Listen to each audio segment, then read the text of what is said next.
Isang magandang umaga po sa inyong lahat. Mga ginigili kong kapatid, anong ipinagdiriwang natin ngayon sa araw na ito? Well, as I have said at the beginning of the Mass, we celebrate the solemnity of the Annunciation. It was supposed to be on March 25, but March 25 fell on Holy Monday, and therefore the solemnity has to wait until after second Sunday of Easter. Kaya naging April 8. Kaya nga delayed daw ang Christmas, no? Kaya ang Christmas natin January 8 kasi 9 months no? But we are not only celebrating the Annunciation. Hindi lamang yung pagbabalita ng anghel ang ipinagdiriwang natin ngayon. Ang pangalawang ipinagdiriwang natin ay ang pagtugon ni Maria ng oo. Kasi kahit na nagbalita ang anghel, nagdalas ang anghel ng magandang balita na si Maria ay napili ng Diyos na maging ina ng kanyang kaisa-isang anak, kung hindi naman sumagot si Maria ng oo, uuwi ang anghel, babalik ang anghel sa langit at sasabihin niya sa Diyos, sorry, no? Ayaw no? That is why we are celebrating not only the good news brought by the angel, we are celebrating also the yes of Mary. In the history of man, there has been no response that has changed the course of history of the world except the no of Adam and Eve. Yung paghindi ni na Adan at Eva ang nagbago ng takbo ng kasaysayan ng tao. Hindi tayo dapat namamatay Hindi dapat pumasok ang kasalanan. Pero dahil sa pagtanggi ni na Adan at Eva sa gusto ng Diyos, yung kanilang paghindi, nagbago ang takbo ng sangkatauhan. And that was the only response then that changed the course of world history. And this is the second one from a human being.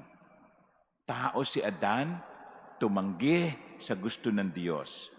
Tao si Maria, umoo sa gusto ng Diyos. At dahil doon, ang anak ng Diyos ay makabababa. Isang Diyos na umoo din sa gusto ng Ama.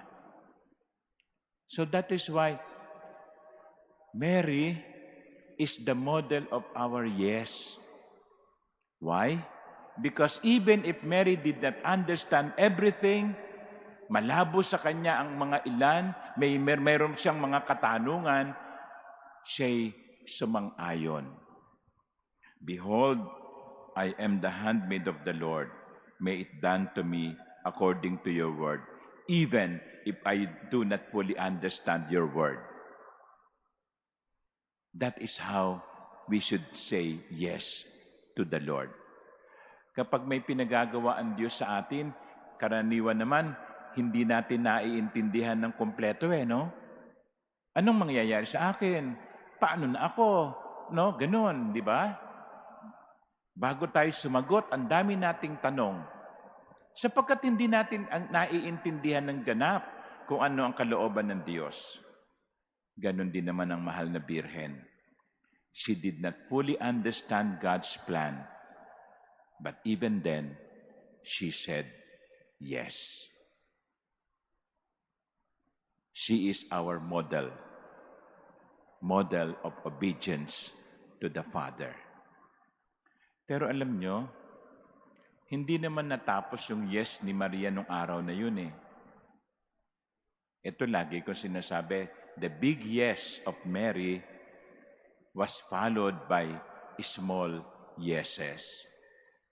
Kinakailangan pa rin niyang umoo sa kanilang paglalakbay patungo sa Bethlehem upang doon manganak.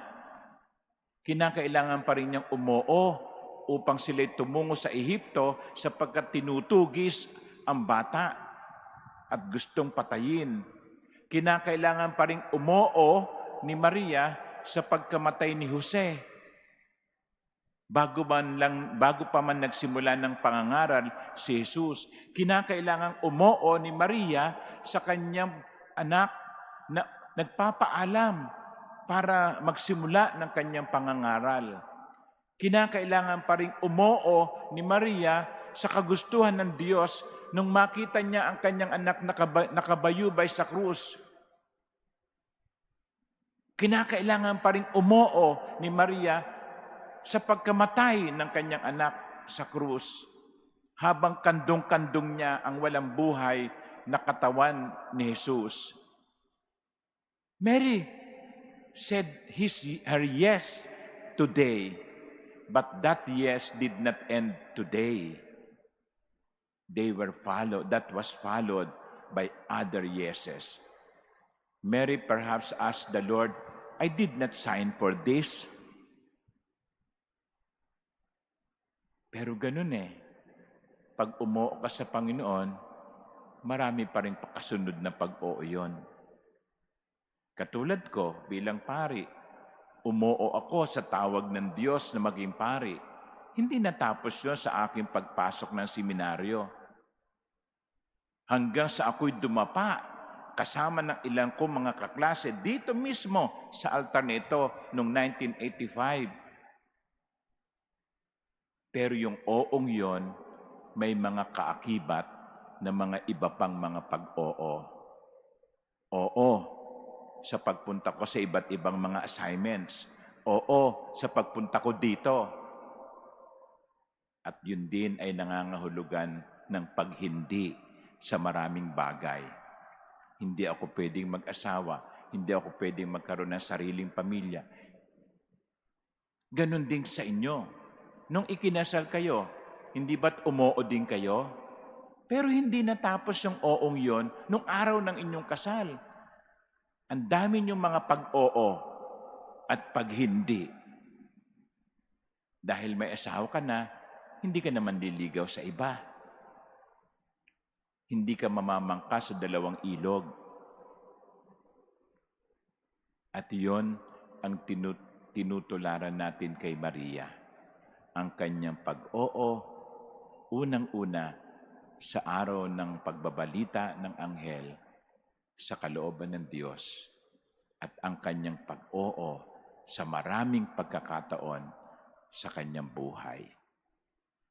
Sana, mga ginigili kong kapatid, matularan natin si Maria. Maging katulad tayo ni Maria, babae ng pananampalataya. A woman of faith, saying yes always to the Father's will. Amen.